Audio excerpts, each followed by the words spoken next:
서울 중구청 하면은 말 그대로 서울에 25개 구입니까? 네, 그렇습니다. 25개 구 가운데 있으니까 중구청 아니겠어요? 그렇습니다. 그러면 서울 중구 그리고 중구청 짧게 자랑하면 어떤 자랑 해주시겠어요? 서울 중구는 대한민국의 중심에 있는 네. 그야말로 대한민국의 중심 구입니다. 잘 아시겠지만 시골에서 처음 올라오면 내리는 서울역도 중구고요. 그렇죠. 그리고 외국 관광객들이 제일 찾는 덕수궁도 중구에 있습니다. 모든 사람들이 함께했던 월드컵의 함성이는 시청업 광장도 중구입니다. 네. 그리고 남산과 동대문 등 그래서 중구는 서울의 관광 명소이고 상업의 중심지이고 아주 볼거리와 다양한 것들이 많습니다.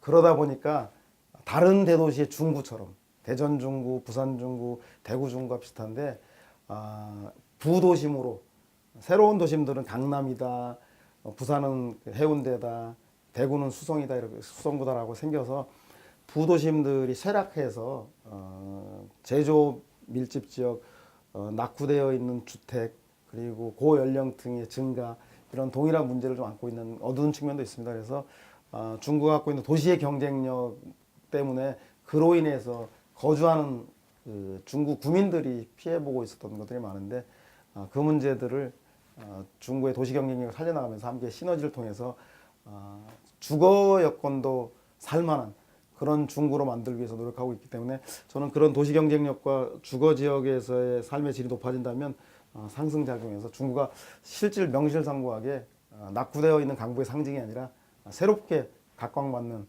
거듭 태어나는 그런 중구가 되지 않을까 생각하고 있습니다. 네, 제가 오늘 대담 하기 전에 좀 준비하면서 예, 살펴보니까 우리 구청장님께서 명동 르네상스 프로젝트를 추진하고 계시더라고요. 네, 이 맞습니다. 프로젝트는 어떤 프로젝트입니까?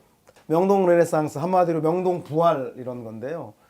잘 아시겠지만 우리 중구는 대한민국의 문화를 주도했던 곳입니다. 70년대는 통기타로 명동을, 80년대는 충무로에서 영화 산업들을 주도했던 대표적인 그 문화 중심지였는데 이제 중구는 어느덧 그 극장도 영화관도 뺏기고 다른 곳으로 흩어져 가고 문화도 이제 홍대 앞에서 이태원으로 다른 곳으로 다 잃어가고 있습니다. 그래서 지금 현재 중구는 일본 관광객 내지는 중국 관광객들이 싸구려 쇼핑지로 전락해서 내국인들이 등을 돌리는 그래서 그런 가운데서 박원순 시장께서 세운 상가를 중심으로 다시 세운 프로젝트라고 하는 네. 그래서 강북의 도시재생 사업을 하면서 경쟁력을 좀 높이자 해서 각종 그 시설들을 유치하기도 하면서 젊은 예술가들이 하나둘씩 모이기 시작해서 네. 을지로 일대에 문화예술인들이 모여들기 시작했습니다. 그래서 그것을 그냥 개별적인 문화예술인으로 놔둘 것이 아니라 네트워크를 형성해서 일정하게 문화 생태계로서 기능할 수 있어야 되겠다는 생각을 가져서 문화예술인들하고 많은 간담회를 통해서 그분들이 가장 얘기하는 것이 을지로 충무로는 도심 산업들이 밀집되어 있기 때문에 네. 예술과 창작을 하기 아주 좋은 조건이랍니다. 예를 들자면 다른 그 구에서 다른 작업실에서 그 관련된 소품들을 구하려면 한나절 정도 하나 하는데 한나절 걸려서 보통 작업을 준비하는데 일주일 이상 걸리는데 을지로 충무로에서는 바로 네. 한나절이면 전체 공정을 다 준비할 수가 있어서 네. 인프라가 아주 좋은 곳이어서 예술가들이 많이 모여든다고 합니다. 그래서 그런 예술가들이 모여든 곳에 단순하게 개별 개인의 사업 창작하는 데만 좋은 곳이 될 것이 아니라 이것이 중구의 문화예술의 콘텐츠의 시너지가 생기게 하려면 공공이 나서서 예술 창작하는 분들의 공간, 그들이 전시나 공연할 수 있는 공간, 그리고 그들이 생활 거주할 수 있는 공간, 이 세 가지 공간 문제들을 공공이 좀 해결해 준다면 중구의 쇠락하는 경쟁력이 없어서 부심으로 밀려나가는 도심 제조업과 예술이 만났을 때 지금 현재 을지로 조명상가의 라이트웨이라고 하는 그 행사를 통해서 콜라보를 통해서 더 질 높은 도심 산업이 부활하듯이 도심의 경쟁력들을 이 문화예술인들을 통해서 상승시켜낼 수 있기 때문에 그분들을 을지로 충무로 중심으로 거주하고 창작하고 전시할 수 있는 공간을 많이 만들어서 다시 한번 충무로와 명동에서 서울의 대중문화, 대한민국의 문화를 선도하던 그런 중구로 가야겠다는 생각이 들어서 이런 전문적인 문화예술인들에 대한 지원 계획들을 통해서 4년 정도 안에 충무로 을지로 일대를 문화예술인들이 활발하게 창작할 수 있는 그런 생태계로 만들자. 네. 이것이 이제 중장기적으로 가기 위한 그 명동 르네상스 프로젝트의 1단계라고 할 수 있겠습니다. 그렇다면 구체적으로 이 예술 문화인들에게 어떤 지원해 줍니까?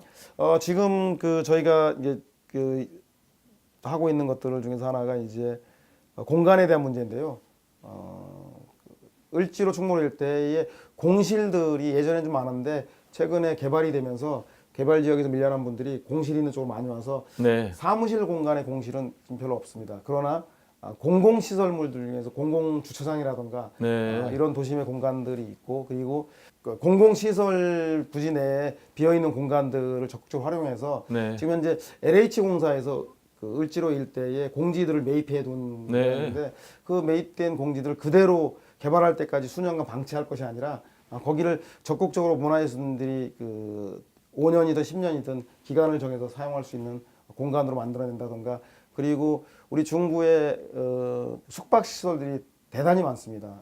10년 전에 비해서 10배 정도 관광객들 그렇게 대상으로 많이 늘었군요. 숙박시설이 늘어났는데 네. 그 숙박시설이 경기에 따라서 관광객들이 늘고 남의 차이에 따라서 공실들이 너무 많은 상황입니다. 그래서 그 공실들을 잘 활용해서 예술인들의 게스트하우스라든가 단기 1년, 2년 거주할 수 있는 공간으로 전환한다든가 그런 사업들을 지금 현재 준비하고 있습니다. 그래서 그런 공간 문제를 해결함으로써 예술인들의 작업 공간, 전시 공간, 거주 공간들을 해결해 줌으로써 문화예술인들이 충무로 을지로 일대로 문화 생태계를 형성할 수 있는 그런 계획들을 수립하고 있습니다. 자, 구청장님 말씀대로 그렇게 해서 문화예술인들이 다시 명동으로 몰려들고 그 몰려든 문화예술인들이 명동 거리거리마다 이야기를 만드는, 스토리를 만드는, 그래서 스토리를 입히는 스토리텔링이 되면은 지금 명동의 관광지가 저가 관광지로 됐는데 다시 정말 고급 관광지로 바뀔 수 있는 기대감이 드는데 어떻습니까? 그렇습니다. 우리 중구는 이미 하드웨어는 넘쳐납니다. 남대문 시장, 동대문 쇼핑가 그리고 잘 아시겠지만 덕수궁, 남산 등 볼거리는 많은데 네. 말씀하신 문화 콘텐츠들이 부족하다는 얘기를 많이 합니다. 그래서 그곳에 예술가들이 공연과 전시와 버스킹들이 일어난다면 아마 내국인들로부터 사랑받게 될 것이고 내국인도 사랑받으면 외국인들도 함께 참여할 수 있기 때문에 지금의 천편일률적인 쇼핑지 내지는 포장마차의 먹거리촌 이런 이미지가 문화와 예술이 넘쳐나는 곳으로 바뀌지 않을까라고 상상해 보고 있습니다. 네, 그럼 여기서 잠시 타임머신 타고 과거로 한번 가볼까요? 네. 정치평론가 시절에 날렸으니까 다음에 대통령 누가 될 것 같습니까? 제가 바라보는 데는 대통령이 현재 문재인 대통령 지지율이 50% 미만으로 지지율이 떨어지고 있는데 네. 그럼 보수 진영에서 될 가능성이 높아야 하는데 네. 안타깝게도 현재 보수 진영들의 뚜렷한 주자가 보이지 않습니다. 그 네. 이유는 현 정권에 대한 반사이익만을 가지고 있기 때문에 그런 것 같습니다. 그래서 저는 이렇게 보수 정당이 현 정부의 반사이익만으로 집권을 하려고 한다면 성공하기 어렵다. 따라서 네. 다음번 대선도 여전히 진보 진영 내에서 각축을 갖는 사람들이 될 가능성이 높다. 박원순 현재 일시적으로 위기에 몰려 있지만 이 위기에서 탈출한다면 그 반작용으로 인해서 상승 가능성이 있는 이재명이라든가 네. 그리고 현재 인기가 좋은 호남 출신의 이낙연 그리고 충북을 기반으로 하고 있는 김동연 전 부총리 경제부총리도 있고 네. 그리고 뭐 대구 경북의 김부겸 네. 경남의 김경수 네. 저는 오히려 진보 진영들에서의 각축전들이 더 높아질 가능성이 있다. 다만 야당도 그 현 정부에 대한 반발에 기대지 않고 새로운 리더십과 아젠다를 제시한다면 즉 안보 문제에 대해서는 과감하게 변화된 패러다임 아니 트럼프도 남과 북이 함께하고 북미 관계를 개선하다 한다는데 보수 정당이 트럼프도 못 믿겠다고 하는 건 아주 시대착오적이기 때문에 네. 화끈하게 안보에 대해서는 이제 평화의 체제로 가자. 대신에 경제 문제에 있어서만큼은 이것은 양보할 수 없다. 그래서 우리 경제 비전은 이런 거다라고 하는 보수의 경제 비전을 제시하고 그 경제 비전들을 유승민, 오세훈, 나경원 그리고 그런 젊은 1등 새로운 황교안인데요, 보수에서는. 네, 황교안 대표조차도 황교안 전 총리조차도 그런 비전을 가진 경쟁에 뛰어든다라면 네.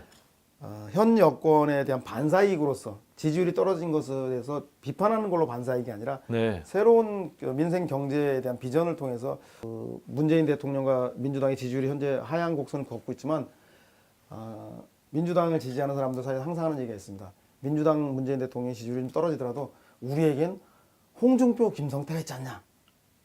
그 얘기는 뭐냐면 보수 야당이나 일종의 조롱인데 저런 리더십 가지고는 될 수 없다라고 하는 것들이 퍼져 있기 때문에 보수 정당도 새로운 리더십과 새로운 가치를 가지고 경쟁해 나간다면 기회는 있겠지만 현재대로라면 저는 진보 진영 내의 기회가 더 많을 가능성이 높아 보인다라는 게 민주당 소속 구청장이 아니라 수도권에 살고 있는 50대 직장인의 한 사람의 눈으로 바라봐도 그런 얘기를 많이 하고 있는 건 사실인 것 같다는 생각입니다. 네, 저도 구청장님 말씀에 상당히 공감하는 부분이 과거에 뭐 수구 냉전적인 그런 정당 그리고 부패로부터 새롭게 태어나지 못한 그런 정당으로는 제대로 반사이익조차도 누리지 못할 것 같은데 그러면은 자연스럽게 말씀하신 대로 지금의 야당 그러니까 보수 정당보다는 현재 민주당 진보 분야에서 정권을 재창출할 가능성이 높아 보이는데 그렇다면 요즘 시중에 회자되는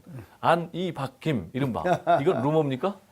아니 저는 그 구체적인 그 후보군들에 대해서는 가장 구체적으로 얘기를 할 수 없으나 그냥 일반 여론조사에서 나오는 게 가장 정통한 것 같습니다. 가장 네. 공간이 많이 열려 있는 분은 박원순 서울시장님 같고요. 네. 그건 오히려 보수 정당에서 만들어주는 링으로 자주 불러 올리니까 네. 박원순 시장의 무대가 좀 상대적으로 큰 것 같고요. 그리고 정부 내에서는 이낙연 총리가 현재는 자주 그 국회라고 하는 매스컴이라고 하는데 등장하기 때문에 무대에 자주 올라오는 사람은 그 두 분이어서 그 두 분의 지지율이 상대적으로 좀 높은 걸로 알고 있는데 그것보다는 이제 대선 경선 국면이 본격화되면 이제는 그런 이미지와 느낌이 아니라 실제 본인의 무기, 본인의 강점을 내세워야 되기 때문에 저는 각각의 후보가 자기 장점을 가지고 경쟁하는 것들은 그 개인에게는 위기일지 모르겠지만 그 진영 전체에게는 시너지를 주기 때문에 또 다른 지지율을 더욱더 확산시켜낼 수 있는 계기이기 때문에 저는 지금은 그 국면을 전망하기에는 다소 이르다. 그래서 총선의 전체 판세 속에서 정치권이 요동치는 그리고 유권자들이 총선에서의 가치와 지향을 무엇을 원하고 있는지에 대한 흐름들이 좀 짚이면 내후년 4월에 있는 총선 구도가 지나봐야 골목 싸움 끝나면 먼지가 가라앉으면 그 판세가 보이는 것처럼 총선 이후에 좀 보다 구체적인 전망을 할 수 있지 않을까 생각을 갖고 있습니다. 네, 총선 이후에 보다 선명하게 윤곽이 드러날 것이다 이렇게 전망을 해 주셨는데 구청장님은 지난 6월 지방선거에서 서울 중구청 유권자 중구에 그리고 주민들 시민들의 선택을 받아서 지금 이렇게 구청장이 돼서 열심히 봉사하고 계시는데 과거에 어려울 때도 많았잖아요. 위기도 있었잖아요. 가장 힘들었던 시기는 언제였습니까? 힘들었던 시기는 실패하고 좌절했던 시기는 오히려 그것을 그 선거에 경선에 떨어졌다던가 선거에 출마했다 떨어졌다던가 그런 시기는 오히려 내가 왜 떨어졌는가에 대한 무엇을 반성해야 되는 목표가 뚜렷한데 오히려 목표를 상실을 했던 때가 있었던 것 같아요. 네. 그런 때가 더 위기였는데 특히 청와대 행정관을 끝나고 나와서 네. 정치를 계속 해야 될 것인가 말아야 될 것인가를 고민할 때가 오히려 더 심각했던 것 같고요. 네. 그때 정치를 하겠다고 결정하지 않았다면 지금 이 자리에 있지 않았을 것 같습니다. 그래서 오히려 위기나 시련보다는 그 목적을 상실할 때가 가장 저에겐 가장 큰 위기가 아니었나 네. 생각합니다. 목표를 상실할 때가 네. 가장 위험한 시기다라고 말씀해 주셨는데 그렇다면 어떻게 극복하셨어요? 극복하게 된 배경들은 일단 저는 저에게 가혹한 편이어서 일상을 좀 생활을 바로 잡았던 것 같아요. 그래서 그 운동을 하기 시작했고, 네. 그리고 운동. 예, 운동을 하고 운동을 하면서 살을 빼고, 네. 그래서 일상을 다시 추스리면서 구체적인 그 커다란 그 거시담론이나 중장기 비전 전략보다는 하루하루에 충실해 나가면서 다시금 내 위치 위상들을 잡아 나가면서 그 어려운 시기 한 2, 3년 됐던 것 같습니다. 2, 3년을 거의 북한산을 거의 매일 가고 네. 거의 자전거를 하루에 뭐 서너 시간씩 타면서 새벽이나 밤늦은 시간에 이렇게 운동을 하면서 자기를 달래고 술을 거의 3년 정도 끊고 네. 그렇게 보내면서 생활을 잡아만 나가면서 생각도 비전도 좀 잡아나간 게 아닌가. 네. 그렇게 살았던 것 같습니다. 오늘의 성공이 우연이 아니고 역시 자기 관리에 충실한 결과인데 그렇다면 일단 뭐 성공했냐 안 했냐 라는 거는 접어두고 성공을 전제로 해서 본인의 성공 비결 세 가지만 말씀해 주신다면요. 저는 뭐 예전도 그랬고 어떤 선택을 했을 때 남들이 다 잘 될 거라고 저 사람이 이길 거라고 하는 선택보다는 항상 다른 선택을 해왔던 것 같아요. 네. 그 선택의 기준들이 저는 연민, 그리고 분노, 헌신 이 세 가지 키워드. 연민, 분노, 헌신. 예, 예. 네, 그 이유는 뭡니까? 저는 그 인간이 사회생활을 해 나가면서 이웃에 대한, 사회에 대한, 자연에 대한, 지구에 대한 이런 그 저는 연민들이 기본적으로 전제가 돼야 한다는 생각을 갖고 있습니다. 그 연민들은 후천적으로 학습을 통해 습득되기도 하고 선천적으로 집안 분위기, 가정 환경 속에서 자신도 모르게 스며드는 경우도 있는데 저는 그래서 무엇보다도 그 세상에 대해서 측은지심이든 애정이든 관심이든 간에 주변과 함께 어울리려고 하고 주변으로부터 배우려고 하고 주변 문제에 대해서 관심을 기울이는 그 출발이 전 연민이라 생각을 갖고 있습니다. 네. 그리고 그 연민으로부터 출발해서 그 문제를 풀어나갈 때 가장 중요한 것은 애정도 중요하지만 이 문제를 반드시 극복하지 않고서는 안 된다라고 하는 그 문제의 근본 문제에 대한 분노감들이 이 문제를 해결하는 자기 스스로의 주체로 자기가 객관 제3자가 아니라 그 문제 해결의 주인공으로 만들기 때문에 저는 분노 또한 대단히 중요한 문제라고 생각합니다. 여기서 분노라는 것은 뭐 사회 구조적인 모순 또 불의 이런 그렇죠. 것에 대한 예, 그런 분노겠죠. 구조에 대한 분노이죠. 네. 그건 반드시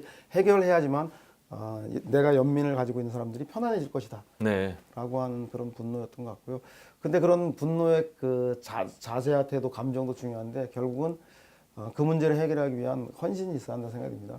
아마 많은 사람들 중에서 직관을 가지고 살아가는 그 비범한 사람이 몇 명이나 될까요? 네. 결국은 저는 직관을 가지고 있는 사람은 우리 사회에서 1% 미만도 되지 않는다 생각하고 나머지는 결국은 보이지 않게 흘리는 땀이라는 생각이 들어서요.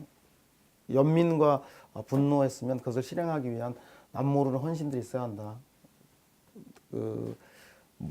직관 능력이 없는 사람은 많은 시간을 투자하기 위해서 일찍 일어나고 늦게 자면서 보다 더 많은 사람을 만나고 많은 공부를 해야 되고 많은 도전을 해봐야 되는 것처럼 결국은 저는 뭐 그런 노력들이 세 가지 키워드가 삼위일체가 돼야 성공할 수 있지 않겠나. 정치뿐만 아니라요. 저는 뭐 다른 어떤 걸 하더라도 그런 세 가지 연민과 분노와 헌신은 꼭 필요한 게 아닌가 생각합니다. 네. 연민, 분노, 헌신.